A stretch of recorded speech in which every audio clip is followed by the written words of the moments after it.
Whales are some of the grandest creatures in the world. From the mighty blue whales to the swift and cunning orcas, these animals garner much attention and respect.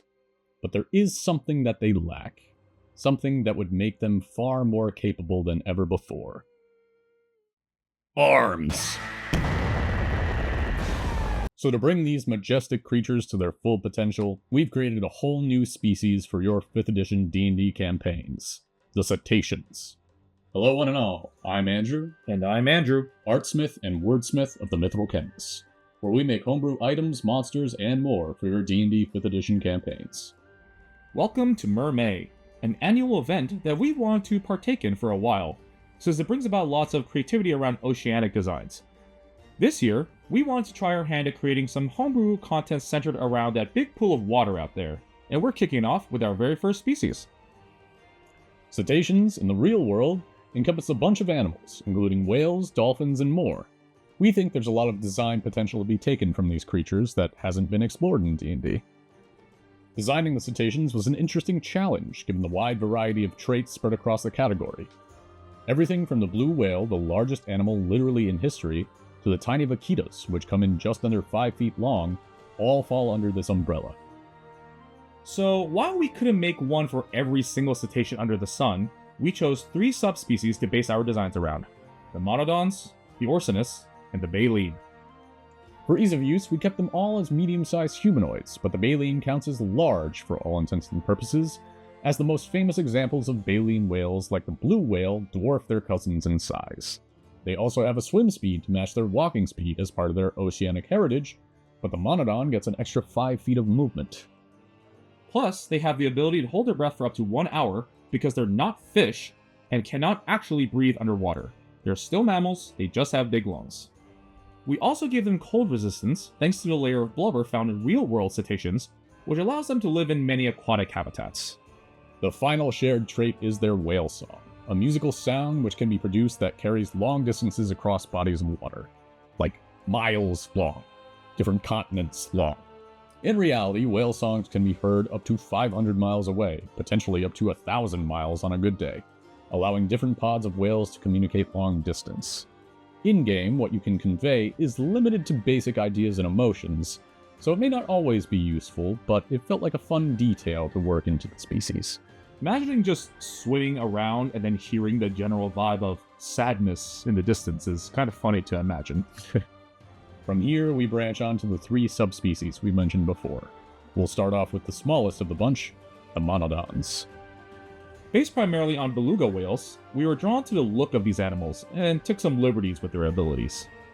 Putting them on the more magical end of the spectrum, and influenced by the fun bump on their head which is called a melon, yes, it's actually called a melon, we gave the Monodon the ability to re-roll failed concentration checks on spells. Paired with a bonus to dexterity and intelligence, we imagined this species darting around the battlefield while focusing on spells to shift the flow of battle. Next up, we have the Orcinus subspecies, obviously named after and based on the orca, or killer whale as some would know them. As apex predators with incredibly sophisticated hunting techniques, orcas are, frankly, terrifying creatures. It's a wonder that people ever managed to train them at all. They can separate their prey from groups, rock ice floes to knock seals into the water, lay bait for seagulls. These are clearly very good hunters, almost scarily so. So we took this and gave them the ability to hunt down creatures that are missing any of their hit points. And while echolocation is not something unique to orcas specifically, to emphasize the Orcinus' hunting prowess, we gave it the ability to gain echolocation out to 30 feet, or 60 feet if underwater. To separate it more from the Monodon, which has a bit of a spell-casting flavor, we wanted the Orcinus to feel like a hunter or tracker and build from there. With a bonus to strength and charisma, the Orcinus is a difficult creature to escape once it begins hunting. Last but not least, we have the Baleen, the biggest of the bunch, counting as a large creature for in-game usage since they're based off of blue whales, with baleen teeth to match. There were lots of things we considered building off of originally, and we even got tipped off to the blue whale's ability to create a bubble net to trap prey. But when thinking about the most iconic part of a breaching blue whale, we had to focus on the waterspout. Due to it not being a toothed whale like the orca, we felt that the baleen should instead have a different method to contribute to combat from its cousin.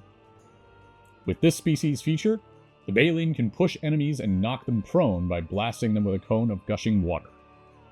Though it doesn't deal damage like a Dragonborn's Dragon Breath, this gives the Baleen a degree of battlefield control unique to itself. With its Constitution and Wisdom getting a boost, the Baleen is definitely suited for a frontline role. That bubble net idea is fun though. If only someone designed a subclass that could trap enemies in water.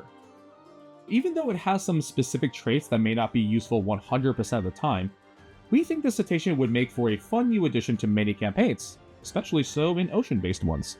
The options for water-dwelling species are somewhat limited in D&D, and there are some that people don't jive with as much. So we had a fun time coming up with our own and diving more into cetaceans as a category of animal. We do want to give a shout out to our friend and generous patron, Shopjuster, who talked us through some specifics and details about cetaceans, which gave us more direction on the species. You can find high-resolution versions of the Cetacean art, as well as their stats, in a nice PDF format on our Patreon, where we post all of our fully illustrated homebrew content. Next month, we're kicking off a new video series, starting with a creature type that we think could really use some more love. Stay tuned. Thank you all for watching, and we'll see you again next time.